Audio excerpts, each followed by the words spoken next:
खबर हरदोई से आपको बता दें, जहां पर अखिलेश यादव का सरकार पर निशाना। सपा सरकार में किए गए कार्यों का हो रहा है उद्घाटन। अखिलेश की तरफ से कहा गया, सीएम योगी कब करेंगे अपने कामों का उद्घाटन। ये भी कहते हुए अखिलेश नजर आए हैं पूर्वांचल एक्सप्रेस पर। पेट में दर्द और कमर टूट जाएगी, ये भी उन्होंने कहा प्रियंका ओवैसी बीजेपी को हटा नहीं सकते हैं। ममता बनर्जी यूपी बीजेपी को हराने आ रही हैं, ये भी उनकी तरफ से कहा गया है। क्या कुछ उन्होंने कहा, सुनवाएंगे आपको। उत्तर प्रदेश के पूर्व मुख्यमंत्री, समाजवादी पार्टी के राष्ट्रीय अध्यक्ष विजय रथ पर सवार हैं और जनता से रूबरू हो रहे हैं, मिल रहे हैं। हमारे साथ अखिलेश जी हैं। अखिलेश जी, क्रांति रथ 2011-12 में, विकास रथ और अब विजय रथ, फर्क क्या देख रहे हैं?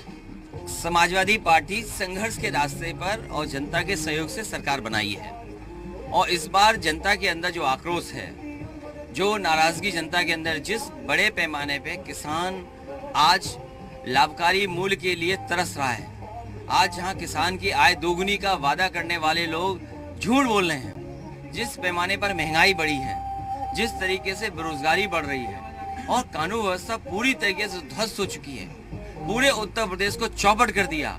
इसलिए जनता की विजय के लिए, किसान की विजय के लिए, नौजवानों की विजय के लिए समाजवादी विजय रथ जनता के बीच में निकला है। आपने विकास पर राजनीति की थी 2017 में जब चुनाव हुआ था, लेकिन वो कब्रिस्तान और शमशान पे आ गए। इस बार भी अमित शाह आए थे, उन्होंने कहा था कि हिंदू पिच पे विपक्षियों को लाया जाए। देखिए, भारतीय जनता पार्टी के कोशिश है कि जो किसान के सवाल है उन पर बहस नहीं हो, क्योंकि अपने संकल्प पत्र में भारतीय जनता पार्टी ने कहा कि वो किसानों की आय दोगुनी करेंगे। आज किसानों की आय दोगुनी नहीं हुई है, डीजल पेट्रोल महंगा हो गया, कीटनाशक दवाइयां महंगी हो गई, आज जुताई महंगी है, बीज महंगे है, बुवाई महंगी है। तो इसलिए उन सवालों का जवाब भारतीय जनता पार्टी नहीं देना चाहती है। वहीं तीन काले कानून ले आए जिससे कि हमारे किसान की खेती और पैदावार को उद्योगपति छीन लें। बेरोजगारी पे बहस नहीं करना चाहते, अपने संकल्प पत्र को उन्होंने कूड़े में फेंक दिया। तो उस सरकार से क्या उम्मीद करोगे आप? निश्चित तौर पे अभी जनता से अखिलेश जी मुलाकात करेंगे, क्योंकि जो पब्लिक है वो आप सामने देख सकते हैं, वो बीच बीच में स्वागत समारोह कर रही है। तो अखिलेश जी ऊपर जा रहे हैं, देखिए एलिवेटर से सीधे जो है लिफ्ट से अब छत पर जाएंगे।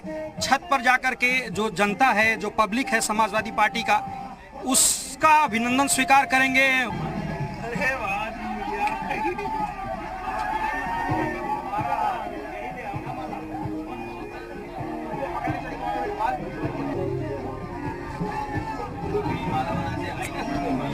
एक बार फिर अखिलेश जी हमारे साथ हैं। सर, प्रियंका गांधी से लेकर के विपक्ष खुल करके मैदान में है। वो गोरखपुर में आज हैं, आप हरदोई में हैं। बिखरा विपक्ष, क्योंकि आपने 2014 में, 2017 में, उसके बाद 19 में आपने गठबंधन किया, लेकिन उसका इम्पैक्ट नहीं हुआ। अब अकेले दम पर आप हैं छोटे छोटे दलों के साथ।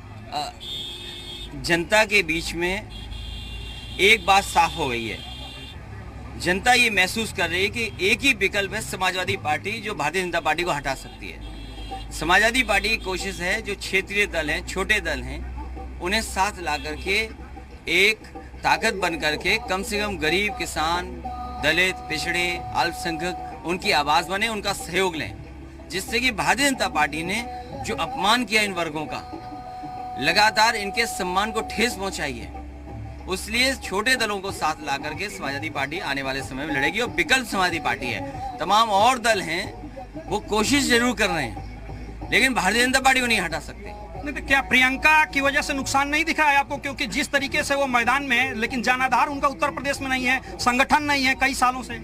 सवाल ये नहीं पूछना चाहिए, सवाल ये होना चाहिए कि क्या कांग्रेस बीजेपी को हटा लेगी। एक सवाल सर, जब कोई विपक्ष का आता है, जैसे ओवैसी आए, तो नाराज जो है सत्ता पक्ष को होना चाहिए, लेकिन नाराज आप हो जा रहे हैं। वो इसलिए कि जनता ने समाजवादी पार्टी का काम देखा है, समाजवादी पार्टी का 12 से लेके 17 तक जो विकास देखा और जिस गति से उत्तर प्रदेश को आगे ले जा रहे थे, वो जनता ने देखा है। आज जनता समाजवादी पार्टी की मदद करना चाहती है। ये तमाम ताकतें हैं जो समाजवादी पार्टी से नहीं लड़ रहे हैं, समाजवादी पार्टी को सत्ता में ना आ जाए इसलिए लड़ रहे हैं। सर, आज का दिन काफी महत्वपूर्ण है। भारतीय जनता पार्टी सरदार वल्लभ भाई को लेकर के जिस तरीके से मुखर होकर के राजनीति करती है, आज आप मूर्ति का अनावरण भी करने जा रहे हैं, तो क्या लगता है कि जैसे बीजेपी ने शुरुआत की थी कि लोहिया जी भी हमारे हैं, गांधी जी भी हमारे हैं, उस तरीके से अखिलेश यादव भी अब उन सभी महापुरुषों को और या उन लोगों को एक तरीके से समाजवादी पार्टी के लिए देख रहे हैं? सरदार पटेल जी देश के बहुत ही बड़े नेता रहे, लौह पुरुष रहे, और उन्होंने भारत को एक करने में, चाहे वो जूनागढ़ स्टेट रही हो, चाहे वो हैदराबाद के निज़ाम रहे हों, या उत्तर प्रदेश में जितनी भी अलग अलग स्टेट्स मान रहे थे अपने आप को, उनको एकजुट करने का काम किया। वहीं भारतीय जनता पार्टी को ये भी याद रखना चाहिए, इस देश की आज़ादी में सबका साथ मिला है, और ये भारतीय जनता पार्टी को ये भी बताना चाहिए जनता को कि ये वही सरदार पटेल जी हैं जिन्होंने कभी आरएसएस पे बैन लगाया था। आज उस विचारधारा के से देश नहीं चल सकता। दुनिया में जाकर के कहते हैं भारतीय जनता पार्टी के लोग कि हमारा देश में इतनी जाति, इतनी धर्म के लोग हैं, वहीं जातियों में ये बांट रहे हैं। जहां पर सरदार पटेल ने देश को एक किया, वहीं भारतीय जनता पार्टी जातियों में बांटना चाहती है, धर्म में बांटना चाहती है। इसलिए समाजवादी पार्टी सही मायने में जो सरदार पटेल जी का संदेश था कि भारत एक हो, भारत मजबूत हो और किसानों की मदद हो, सरदार उनके नाम में इसलिए लगा है क्योंकि वो किसानों के संघर्ष के साथ थे। जिस समय किसानों पे अंग्रेजों ने थोपा कि उन पे लगान बढ़ा दी गई, 30% जब लगान बढ़ाई गई, तब वो किसानों के साथ खड़े हुए, तब किसानों ने अपना सरदार माना। तो आज किसान कहाँ है? किसान को भारतीय जनता पार्टी मार रही है। अब एक बार फिर जो है, जो जनता है, जो समाजवादी पार्टी कार्यकर्ता हैं, जो लोग हैं, वो अखिलेश यादव का स्वागत कर रहे हैं। आप देख सकते हैं कुछ और सवाल हैं जो अखिलेश यादव से लेंगे हम, लेकिन उससे पहले जनता से अखिलेश यादव मिल रहे हैं, क्योंकि जो रथ है, विजय रथ, वो चल रही है, और जो लोग हैं, जो कार्यकर्ता हैं, वो अखिलेश जी का स्वागत कर रहे हैं।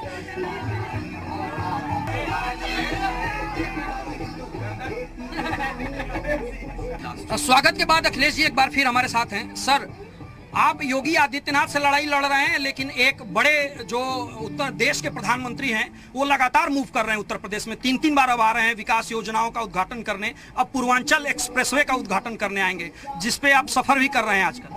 देखिए, ये तमाम विकास या पिछले जितने भी उद्घाटन हुए भारतीय जनता पार्टी की सरकार में, चाहे वो कुशीनगर का एयरपोर्ट हो जो अंतर्राष्ट्रीय स्तर पे अंतर्राष्ट्रीय देशों में जुड़ जाएगा, चाहे वो मिर्जापुर में माँ विंध्यवासिनी के स्थान पर रोप वे हुई हो जिसमें बीजेपी ने उद्घाटन किया, या लखनऊ में जो नैमिषारण्य नाम से अगर गेस्ट हाउस का उद्घाटन हुआ है, ये तीनों काम जो आखिरी काम अभी उद्घाटन हुए हैं, ये सभी के सभी समाजवादी सरकार के बनाए हुए प्रोजेक्ट हैं। मैं ये जानना चाहता हूँ भारतीय जनता पार्टी से कि मुख्यमंत्री जी अपना कार्य में जो शिलान्यास किया हो उसका उद्घाटन कब करेंगे? क्या उनके पास कोई ऐसा प्रोजेक्ट है जो खुद ही ने बनाया हो, खुद ही उद्घाटन कर रहे हो? कहते हैं पूर्वांचल एक्सप्रेसवे तो 2500 करोड़ कम करके बनवाया जितना आपने किया था। अगर देश की सबसे बेहतरीन कंपनियों से काम छीन करके और उसकी क्वालिटी गिरा दें, राइडिंग क्वालिटी गिरा दें, आप पूर्वांचल पे चलेंगे, इतनी क्वालिटी खराब है कि आपके पेट में भी दर्द हो जाएगा और कमर भी टूट जाएगी। बस अंतिम सवाल, ममता बनर्जी भी आ रही हैं, और क्या लक्ष्य है 2022 में आपका? 2022 में जनता भारतीय जनता पार्टी का सफाया करेगी, और मुझे खुशी है कि ममता जी भी उत्तर प्रदेश में आ रही हैं। आखिरकार जिस तरीके से उन्होंने बंगाल में भारतीय जनता पार्टी को हराया था, यहाँ भी सफाया, वो भी अपील करेंगे सफाया। आपके लिए आ रही है कि अपने लिए आ रही है? जो भी होगा, लेकिन सफाया भारतीय जनता पार्टी का होगा। निश्चित तौर पे तो अखिलेश यादव विजय रथ पर सवार होकर के काफी कॉन्फिडेंट हैं कि 2022 का चुनाव वो सीधे तौर पे जीतने जा रहे हैं और भारतीय जनता पार्टी का सफाया होगा। कैमरा पर्सन दिवाकर के साथ पवन सिंह सेंगर, विजय रथ, हरदोई।